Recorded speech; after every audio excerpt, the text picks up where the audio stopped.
Welcome, sit-up pals. I'm Jabby Kuwait, joined by Achara Kirk. What's up? We've got a bunch of Star Wars announcements that we're going to look over from an IGN article today. Thanks so much for joining us. Very excited to get into this. I did see one thing that I will share with you before I read this from another YouTube video that's very interesting, and I'm curious to hear what you feel about it. But if you guys haven't already, hit the subscribe button, bell icon, all notifications, and pretty please vote this up. Let YouTube know you're enjoying what you're watching. Now, what I heard was that Daisy Ridley's coming back. Oh. She's reprising her role, even though she was very adamant years ago that she would never return and never do another Star Wars movie unless there was lots of money. Yeah, that's what I was going to say. Girl's got to pay her rent. I mean, with enough time, I think you can reflect and go, you know what, maybe I was being too hasty with that statement. Yeah. The trilogy, the sequel trilogy, hasn't been the most widely regarded as fantastic. I'm open-minded, though, to see where things are going, given what we have seen with Mandalorian and now with the new Ahsoka trailer, even though so many of you guys are chastising us for having not watched the animated series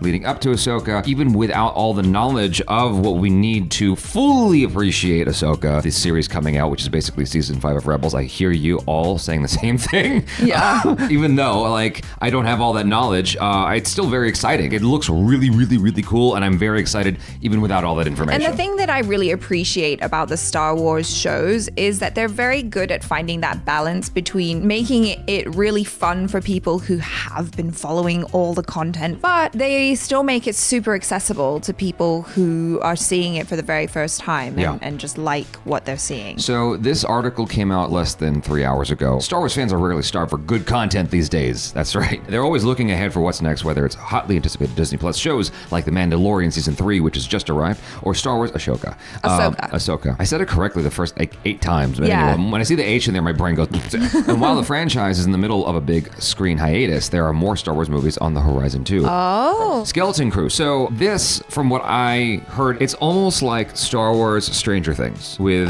Jude Law. Andor Season 2 does not come until August 2024. No. That's more than a year away. It gives them time to make it really, really good, and I know they will. Back in the day, between Star Wars and Empire Strikes Back and Return of the Jedi, it was years. Yeah. That's the one thing my dad told me when I was a kid. He's like, you're so lucky because I had to wait years between these films and you could just watch them back to back. Now, the fact that they're making us wait before we get the second Andor season, I actually am happy about that rather than rushing and, doing a half-assed job. Taika Waititi's Star Wars movie in development. That's an interesting title, the Taika Waititi Star Wars movie. He's going to go and find Jabba the Hutt and throw a lightning rod through him.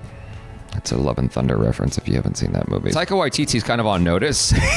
You know what I mean? It's like, I really like him still. I think he's great and he's lots of fun. But I think a lot of people were really upset with what he did with Love and Thunder. Rian Johnson's Star Wars trilogy in development. I thought that went the way of the 8-track or the cassette tape. What about Rian Johnson? You're just surprised because everybody hated on his I thought movie. his trilogy was taken away from him. Oh, I thought they canceled it. What do I know? That's why I'm reading this article. Visions Volume 2. I personally really enjoyed several episodes of Visions. I didn't love all of them. Conceptually, I think it's a really great idea. The second batch will be more global, featuring filmmakers from Japan, Chile, France, South Africa, and many other countries. Wow. I would have rather it just stayed anime because that to me is what made Visions so cool.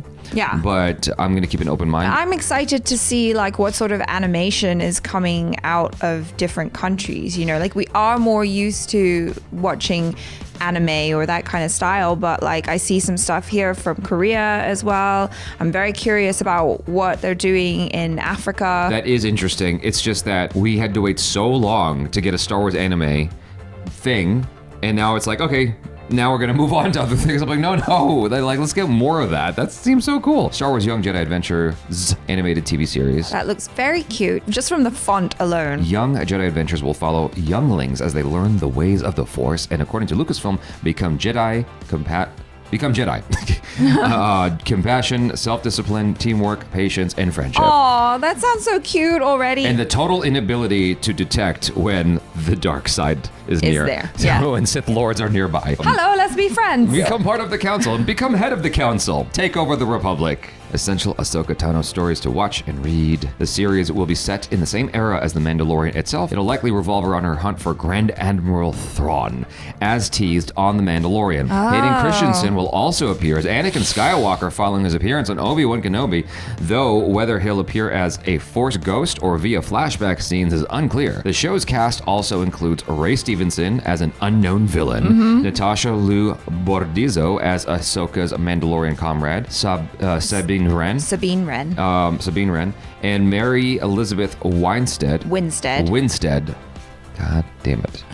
Dave Filoni's writing the series, and production is slated to begin April 2022. Star Wars Skeleton Crew, formerly Grammar Rodeo TV series, possibly 2024. Previously operating under the working title of Grammar Rodeo, Star Wars Skeleton Crew comes from Spider-Man No Way Home director John Watts. The show takes place during the post-Return of the Jedi reconstruction that follows the fall of the Empire, the same as The Mandalorian, reports Vanity Fair. A casting notice has called for 4 children around 11 to 12 years old, the outlet adds. Inside Lucasfilm, the show is being described as a galactic version of classic Amblin coming-of-age adventure films of the 80s. Hence that Stranger Things reference that you were saying. Yeah, no, that sounds delightful because I loved all of those films. Star Wars Acolyte TV series, Russian Dolls. Leslie Headland is overseeing a new live-action series on Disney Plus set during the High Republic era, 200 years before the events of the prequels. Wow. Lucasfilm's Kathleen Kennedy teases the series will take us into a galaxy of shadowy secrets and emergent dark side powers in the final days of the High Republic era. You know, I'm actually super excited for this. I didn't know what this was, and now I am very excited. When I watched episode 1 back in the day, I'm like, yeah, but what's before episode 1? Like, I want to know. Star Wars Lando TV series in development. Lando Calrissian is set to get his own live-action TV series. Little is known about the project other than it's being developed by Dear White People's Justin Seaman. Seaman? Wow. Simeon. Presumably, the series will see Donald Glover Okay, you're right. It will be Donald Glover. Presumably. Taika Waititi Star Wars movie. We already know what that's going to be like. It's going to follow some kid who, you know, wishes he was cool and so badly wants to be cool. He fancies Darth Vader for some reason. But Darth Vader's like his hero and they hang out, but it's all in his imagination. Oh, yeah. It's like that other movie, Jojo Rabbit. Yeah. Nothing else is known about the film yet, including when it's set in the Star Wars timeline or what release date it'll end up claiming. In 2021, Waititi revealed he's cracked the story for his movie, but the actual script is still in its early stages. Kathleen Kennedy said that this would be the next Star Wars film released. There's no pressure. We're leading with you. We haven't seen a Star Wars movie in a moment, and we know now that like they're just waiting on Taika Waititi. Like, yo. Yeah. I know it's a process, but we need to make a movie. Ancient Jedi movie. That's a cool photo. Yeah. At Star Wars Celebration 2023, we learned that Logan director James Mangold is directing a movie about the very first Jedi Knights. Little is known about the movie other than it's set roughly 25,000 years before the other films and will be biblical in scope. But will it be R-rated? That's what I want to know. Probably not. No. It's like Star Wars won't do that. That sounds dope. But I saw James Mangold's name and I was like, oh, how dope would that be if it was like a very adult, like lots of violence. And then I'm seeing Jedi Knights and I'm like, yeah.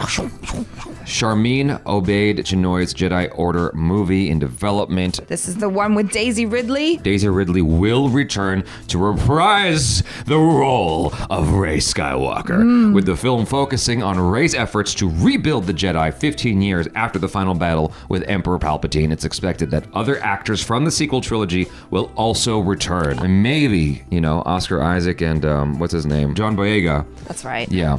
They'll get their desired romantic romance plot thing. Apparently they were really, I don't know if that was a joke or they were really fighting for that. Like they wanted a gay love story between them. Instead, we got a lesbian kiss in the background, which apparently is supported by more like deleted scenes for those characters that were in the background for that lesbian kiss. Oh, so like it didn't just come out of nowhere. There was actually like a whole backstory. Yeah, but they were like, we don't need that. J.J. Abrams did not get his way. This is the understanding I have about that. You know, it's interesting because there's all this ruckus on the internet, like Star Wars is dead. It's dead. It's old. There's nothing left. Stop milking this cow. They're like, no, we spent a lot of money buying this franchise from George Lucas, so we're gonna keep printing money. It's interesting to me because like every time I've heard people like naysayers talk about Star Wars or Marvel, I'm like, they're literally sitting on a pile of cash that is ready to be made. Anytime you think it's over, they're just getting started. Well, hopefully they'll have learned from the failures and successes to to make content that is legitimately good. The thing about it is, whether it is or isn't, kids are going to watch it. Oh, just the kids? No, I'm saying,